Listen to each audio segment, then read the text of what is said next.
बातमी भाजप आणि ठाकरेंच्या शिवसेनेचे नेते एकमेकांवर नेहमीच आग पाखड करताना दिसतात। मात्र आज विधिमंडळ परिसरामध्ये काहीसं वेगळं चित्र पाहायला मिळालं। उद्धव ठाकरे आणि भाजप आमदार प्रवीण दरेकरांची विधिमंडळ परिसरामध्ये भेट झाली। यावेळी दरेकरांनी उद्धव ठाकरेंनी स्वयं पुनर्विकास प्रकल्पाचा अहवाल सोपवला। एवढंच नाही तर दोघांमध्ये काही काळ हलकी-फुलकी चर्चा झाली।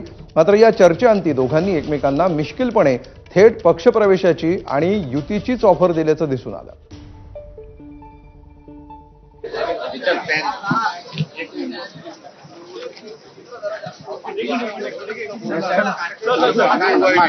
मी हा अभ्यास गटाचा तुम्ही मला नेहमी माझं काहीतरी ऐका। तर हा आपला मध्यमवर्गीय मराठी माणसाची चाळी प्रकारला अभ्यास गट दिलेला आहे। तर मला विनंती आहे आपण कोणाकोणातरी याची शॉर्टकट करून घ्या। जर तू प्रामाणिकपणे करत 100% प्रामाणिक मी बाळासाहेबांचा शिवसैनिक आहे मी।